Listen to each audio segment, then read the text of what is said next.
সৈয়দনা আদম পৃথিবীতে আসলেন, এসে থাকতে শুরু করলেন। দিন গড়িয়ে রাত আসে, মাস গড়িয়ে বছর আসে, বছর যায় বছর আসে। ঠিক 940 বছর পর মালাকুল মাউত আদম আলাইহিস সালামের কাছে আসলেন। বললেন, আনা মালাকুল মাউত উকিলা বিকুম, আপনাদের জন্য আল্লাহ আমাকে বানিয়েছে রূহ কবজ করতে। ও আদম, আবুল বাশার, পৃথিবীর প্রথম মানব, প্রথম নবী, আপনার সময় শেষ, রেডি হন। কি হন? খেলা শুরু হবে, এখনই রূহ কবজ করে নিয়ে যাব। সৈয়দনা আদম বলে, এখন আসছো কেন? আমার আরো 60 বছর বাকি আছে। মালাকুল মাউত বলে, না, আপনি রূহের জগতে আল্লাহর কাছে আপনার সন্তান দাউদকে কয় বছর দিয়েছিলেন? 60 বছর। এজন্য 940 বছর আপনার জন্য লেখা। আমি এখন আপনার রূহ কবজ করতে চাই। সৈয়দনা আদম বলে, আমি মানি না, আমি কাউরে দেই নাই। 60 বছর আমি দেই নাই, আমি আরো বাঁচবো, আমি আরো বাঁচবো, 60 বছর আমি বাঁচবো, আমি দেইতেই নাই। মিয়া যাও। মালাকুল মাউত আল্লাহর যে বলে, আল্লাহ দেয় নাই বলে, আসলে ভুলে গেছে। আসলে আফাতুল ইলমি আন-নিসিয়ান, মানুষ ভুলে যায়, মানুষ বড্ড ভুলে যায়। আমরা অনেক সময় খাইয়াও কই খাই নাই। অনেক কিছু আপনি দিছিলেন কিন্তু ভুলে যাই, গলার নিচ দিয়ে নামার পরে কই তুমি কিচ্ছু দেও নাই। আছে না নাই? নাসিয়া আদম ফানাসিয়া বানু, আদম আলাইহিস সালাম ভুলে গেছেন, তাই আমরাও ভুল করি, ঠিক কি না? এজন্য আমাদের নেতারাও বলে এটা দেব ওটা দেব, নির্বাচনের পর সব ভুলে যায়। আছে না নাই? ওই যে আদম আলাইহিস সালাম ভুলছে, আমরাও ভুলে যাই। ওনাদের দোষ কি? ভুলে যায়, বেমালুম ভুলে যায়। আল্লাহ বললেন, মালাকুল মাউত আর জোরাজুরি করো না। 940 নয়, ঠিক 1000 বছর পরে আদমের কাছে যাবা। আমি আমার আদমের ভাগ্যে এই জিনিসটাই রেখে দিয়েছিলাম রে মালাকুল মাউত।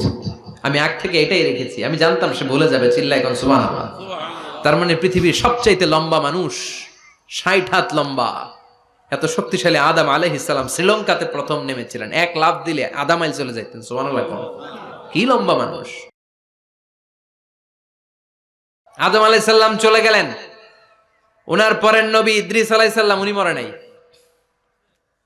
ইদ্রিস আলাইহিস সালাম মরছে, কে বলছে?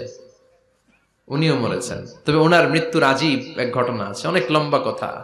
এক ফেরেশতার সাথে ওনার বন্ধুত্ব হয়েছিল। বলেছিলেন, আমি আকাশ দেখতে চাই, আল্লাহর কাছে অনুমতি চাই। আল্লাহ বলল, ঠিক আছে, ইদ্রিসকে আকাশে ঘুরাও। প্রথম আকাশে ঘুরলেন, দ্বিতীয় আকাশে ঘুরলেন, তৃতীয় আকাশে ঘুরলেন, চতুর্থ আকাশে ঘুরলেন। ইন দ্য মিন টাইম চতুর্থ আসমানে মালাকুল মাউত পৃথিবীর দিকে নেমে আসছিল। ওই ফেরেশতা বলে, মালাকুল মাউত আপনি কই যান? মালাকুল মাউত বলে, একটু আগে আল্লাহ ফরমান জারি করেছে, চতুর্থ আসমানে আমার নবী ইদ্রিসের রূহ কবজ করো। সুবহানাল্লাহ। আমি বললাম, আল্লাহ আপনার পাঠানো নবী সৈয়দনা ইদ্রিস থাকে দুনিয়ায়, চতুর্থ আসমানে পামু কই? আল্লাহ কয়, কথা নাই, দৌড় দে। আমি দৌড় দিলাম, এসে দেখি ইদ্রিস আলাইহিস সালাম এখানে রেডি। সুবহানাল্লাহ। ওয়া রাফা'নাহু মাকানান আলিয়্যা। ইদ্রিস আলাইহিস সালামের রূহ কবজ দুনিয়ায় হয় নাই, চতুর্থ আকাশের মধ্যে হয়েছে। একটু চিৎকার করে পড়বেন সুবহানাল্লাহ। এরপরে সুলাইমান আলাইহিস সালাম, উনি তো মরে নাই, মরছে। উনি জিন চালাইতো, উনিও মরবে। শক্তিশালী একজন নবী ছিল। উনি মালাকুল মাউতকে বলেছিলেন, মালাকুল মাউত আমার মৃত্যুর সুয়াইয়া, সামান্য কিছু আগে আমারে বইলো, আমার একটা কাজ আছে। মালাকুল মাউত মৃত্যুর কিছু সময় আগে এসে বলল, সুলাইমান টাইম ইজ আপ, সময় শেষ, অল্প কিছু সময় বাকি, কি করবেন করেন। সৈয়দনা সুলাইমান জিনদেরকে ডাকলো, ও জিনেরা, বিশাল একটা প্রজেক্ট আছে, প্রজেক্টে কাজ শুরু করো। আর কিছু জিনকে বলল, চারদিকে গ্লাস ফিটিং করা একটা রুম বানাও। সৈয়দনা সুলাইমান আলাইহিস সালাম গ্লাস ফিটিং করা রুমের ভেতরে ঢুকলেন। এই রুমে ঢুকার দরজা নাই, হাতে একটা লাঠি নিলেন। কি নিলেন? লাঠির মধ্যে ভর করে দাঁড়িয়ে রইলেন আর জিনদের দিকে তাকিয়ে রইলেন। জিনেরা এত বদমাশ ছিল, সৈয়দনা সুলাইমান দাঁড়িয়ে না থাকলে কাজ করতো না। ছিল ফাঁকিবাজ। কি ছিল? দাঁড়ায় না থাকলে আজও লোকজন কাজ করতে চায় না, ঠিক কিনা? মালিক দাঁড়ায় থাকলে ঠিকই কাজ হয়ে যায়। সুলাইমান আলাইহিস সালাম লাঠির মধ্যে ভর দিয়ে দাঁড়িয়ে রইলেন আর বললেন, কাজ করো। জিনেরাও কাজ শুরু করলো। ওদিকে মালাকুল মাউত এসে বলে, ও সুলাইমান সময় তো শেষ। সুলাইমান বলে, সমস্যা নাই, রূহ কবজ করে। উনি লাঠির মধ্যে ভর দিয়ে দাঁড়িয়ে রইলেন। গ্লাস ফিটিং করা রুমের ভিতরে কোরআন সাক্ষী। মালাকুল মাউত ওইভাবে লাঠিতে ভর দেওয়া অবস্থায়, দাঁড়ানো অবস্থায় সাইয়েদনা সুলাইমান আলাইহিস সালামের রূহ কবজ করে নিলেন। উনি এমন ভাবে দাঁড়িয়েছেন, রূহ চলে গেল, লাশ হয়ে দাঁড়িয়ে রইলেন, লাঠির মধ্যে দাঁড়িয়ে আছেন, জমিনের মধ্যে লুটিয়ে পড়ে নাই। সুবহানাল্লাহ। জিনগুলো দূর থেকে ভাবলো বস তো দাঁড়ায় আছে। কে দাঁড়ায় আছে?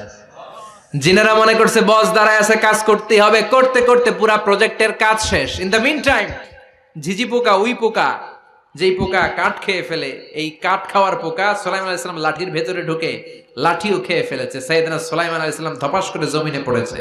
আর জিনেরা কয় হায় হায়, খালি খালি কাম করছে এতদিন। সুবহানাল্লাহ কইবেন না? সুলাইমান আলাইহিস সালাম বাঁচতে পারে নাই, চলে গেলেন। মুসা আলাইহিস সালাম মরছে? উনি মরবে কেন? উনি তো খালি মারে। মরছে? এক থাপ্পড়ে ফেরাউনের বাবুর্চি নাই। মুখের আগে হাত চলতে কয়েকজন, এর মধ্যে মুসা আলাইহিস সালাম আছে না নাই? মালাকুল মাউত মানুষের আকৃতিতে অনুমতি না নিয়ে ঘরের ভেতরে ঢুকে গেল। ঢুকে বলে আনা মালাকুল মাউত, আমি মৃত্যুর ফেরেশতা। তো কি চাও? জিতু আন আকবাদা রূহাক, আপনার রূহ কবজ করতে আসছি। কিন্তু মুসা আলাইহিস সালাম দেখতেছেন দিব্যি একজন মানুষ, কি দেখে? আবার সালাম দেয় নাই, অনুমতি নিয়েও ঢুকে নাই। অমিয়া অনুমতি নিয়ে ঘরে ঢোকার দরকার আছে না নাই? মুসা আলাইহিস সালামের মেজাজ বড় গরম। উনি বললেন কি করবি? কয় আপনারে মারবো। কয় এদিকে আয়। মালাকুল মাউত মনে মনে ভাবে এতদিন সব মানুষগুলো আমারে দেখলে দিত দৌড়, আজকে মনে হয় আমারে দিতে হবে দৌড়। এক পা গায়ে দুই পা পেছায় সাহস করে সামনে গেলেন। আবার মুসা আলাইহিস সালাম দিলেন এরকম থাপ্পড়। ফাসাক্কাহু ফাফাকু আইনা, বুখারীর বর্ণনা, এক থাপ্পড়ে চোখ নাই। ঠিকই মালাকুল মাউত দৌড়, এক দৌড়ে আল্লাহর কাছে। আল্লাহ বললেন রাখো, এটা মুসা আলাইহিস সালাম, তার মেজাজ বড্ড গরম, আমাকে কথা বলতে হবে। আল্লাহ বললেন মুসা, বুখারীর বর্ণনা, গরুর পিঠের উপর হাত রেখে দাও। রাখা হলো। তোমার হাতের নিচে গরুর যত পশম, প্রত্যেক পশমের বিনিময়ে এক এক বছর করে হায়াত বাড়িয়ে দিলাম। মুসা আলাইহিস সালাম অনেক চালাক নবী। উনি বললেন আল্লাহ, আমার হাতের নিচে যদি গরুর 2000 পশম থাকে, তার মানে 2000 বছর হায়াত বাড়িয়ে দিলেন, কিন্তু এক্সট্রা হায়াত যখন শেষ হয়ে যাবে এরপরে কি হবে? আগে ওইটা বলেন। আল্লাহ বললেন সুম্মাল মাউত, তারপরে তো মুসা মরতেই হবে, আসতেই হবে। সাইয়েদনা মুসা আলাইহিস সালাম বললেন ফাল আনা, তাহলে আর দেরির দরকার নাই, এখনই আমি আপনার কাছে চলে যেতে চাই। মালাকুল মাউত মুসা আলাইহিস সালামের রূহ নিয়ে উড়াল দিলেন। সুবহানাল্লাহ। বাঁচতে পারছে? বিশ্বনবী মরে নাই, উনি ইন্তেকাল করেছেন। চিল্লায় এখন ঠিক কিনা? ইন্তেকালের আগে বিশ্বনবী প্রচন্ড অসুস্থ হলেন। মা আয়েশারে ডেকে বললেন, আয়েশা মনে হয় আমি বাঁচব না। ওই যে খায়বার বিজয়ের দিন, খায়বার দুর্গ বিজয় করার পরে এক ইহুদি মহিলা আমার দাওয়াত দিয়েছিল। ওই দাওয়াত খেতে যাওয়ার পরে গোশতের মধ্যে বিষ মাখানো হয়েছিল রে আয়েশা। ওই বিষ মাখানো খাসির গোশত খেয়ে যে ব্যথা আমার পেটে উঠেছিল, আজ আবার সেই ব্যথা উঠেছে। বিশ্বনবী ওই বিষ খাওয়ানো গোশতের কারণে ইন্তেকাল করেছেন। তার মানে বিশ্বনবী শাহীদ। জামা আল্লাহু বাইনা নবুওয়া ওয়া শাহাদা, আল্লাহ বিশ্বনবীকে শুধু নবী বানায় নাই, শহীদ হিসেবে কবুল করেছে। সুবহানাল্লাহ কইবেন না? প্রচন্ড অসুস্থ, উনি ছাড়া মসজিদে নববীতে কেউ ইমামতি করার সাহস পায় না। বিশ্বনবী বললেন আবু বকর তুমি যাও, আবু বকরও যায় না। বিশ্বনবী বললেন পানি আনো। বিশ্বনবী পানি দিয়ে ওযু করলেন। ওযু করে কয়েকজন সাহাবীকে ধরে উঠতে চাইলেন, আবার ধপাস করে বেহুশ হয়ে পড়ে যায়। বিশ্বনবী উঠতে পারে না। আবার বললেন ঠান্ডা পানি আনো। পানির ভেতরে বিশ্বনবী 2 হাত ঢুকিয়ে দিয়ে ঠান্ডা ভিজা হাত দিয়ে চেহারার মধ্যে মাসে করলেন আর বললেন ইন্নালিল মাউতিলা সাকারাত, হায়রে মৃত্যুর কি যন্ত্রণা, হায়রে মৃত্যুর যে কি কষ্ট। ও মিয়া, বিশ্বনবী যদি মৃত্যুর কষ্টে কাতরায়, আমাদের অবস্থা কি? আমাদের নসিবে কি আছে? আল্লাহ তুমি বাঁচাও, পড়ে না আমিন। বিশ্বনবী কাঁদছেন, সাহাবারা একের পর এক দেখতে আসে, কান্নার রোল পড়ে গেল চারদিকে। বিশ্বনবীর কলিজার টুকরা নয়নের পুটুলি সাইয়্যিদাতুনা ফাতিমা বিশ্বনবীর কান্না সহ্য করতে পারে না। বিশ্বনবীকে ধরে ফাতিমা, সাইয়্যিদাতুনা ফাতিমা বিলাপ করা শুরু করে দিলেন, চিৎকার দিয়ে কান্নাকাটি শুরু করে দিলেন আর বললেন ওয়া কুরবা আবা, ওয়া কুরবা আবা, হায় হায় আমার বাবার কি কষ্ট, আমার বাবার কি কষ্ট হচ্ছে। বিশ্বনবী বললেন ফাতেমা তুমি কেঁদো না, আমার কষ্ট আজকের পরে আর থাকবে না। আজকে তোর বাবার সব কষ্ট বন্ধ হয়ে যাবে। কি যেন কানে কানে বললেন, ফাতেমা আরো কেঁদে দিল। আবার কানে কানে কি যেন বললেন, ফাতেমা হেসে দিল। বিশ্বনবীর ইন্তেকালের অনেক পর মা আয়েশার কাছে ফাতেমা বললেন, আমি যখন প্রথমে কেঁদেছিলাম আব্বা বলেছিল আমি আর বাঁচব না রে ফাতেমা। আবার কানে কানে একটা কথা বলার পরে হেসেছিলাম, আব্বা বলেছিল আমার পরে আমার পরিবার বর্গের মধ্য থেকে সর্বপ্রথম তোমার সাথে আমার দেখা হয়ে যাবে রে ফাতেমা। অল্প কয়েক মাসের ব্যবধানে সাইয়েদাতুনা ফাতেমা উনিও ইন্তেকাল করলেন। বিশ্বনবী শোয়া থেকে উঠতে পারে না। এক সাহাবীকে দেখলেন মেসওয়াক করছে। বিশ্বনবী মেসওয়াকের দিকে তাকিয়ে রইলেন। বিশ্বনবীর নিথর দেহটা পড়ে আছে। আয়েশারা যে বলবে আয়েশা মেসওয়াক দাও, বলতে পারে না। মা আয়েশা বুঝতে পেরে মেসওয়াক আনলেন, বিশ্বনবীকে মেসওয়াক করিয়ে দিলেন। এবার বিশ্বনবী বললেন, ও আবু বকর শোনো, আল্লাহ আমাকে অপশন দিয়েছে। কি দিয়েছে? আল্লাহ বলেছে নবী আজীবন থাকতে চাইলে থাকেন, আর আসতে চাইলে চলে আসেন। আমি থাকতে না চেয়ে আল্লাহর কাছে চলে যাওয়ার ইচ্ছা করলাম। সাইয়েদনা আবু বকর কান্না জুড়ে দিলেন। বিশ্বনবী বললেন, আসসালাত আসসালাত, ও আমার উম্মতেরা নামাজ তরক করো না। ইন্তেকালের আগে বললেন নামাজ ছেড়ে দিও না।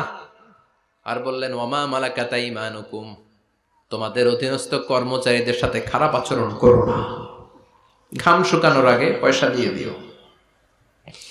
আর হাত দুটো উঁচু করে বললেন আল্লাহুম্মা ইলার রাফিকিল আলা, ও আল্লাহ আমি আপনার কাছে যেতে চাই। এই কথাটা বলে বিশ্বনবীর হাত দুইটা ধপাস করে জমিনে পড়ে গেল। বিশ্বনবীও চলে গেলেন। থাকতে পেরেছে কেউ? চিল্লায় বলেন।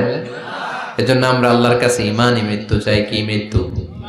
আমরা উত্তম মৃত্যু চাই। চিল্লায় বলেন কি মৃত্যু? এজন্য মরণের আগে ঈমান নিয়ে মরার দরকার আছে না নাই? নিয়মিত ইউটিউব ভিডিও দেখতে সাবস্ক্রাইব করুন। নতুন নতুন ভিডিও পেতে ঘন্টা বাটনটি চাপুন।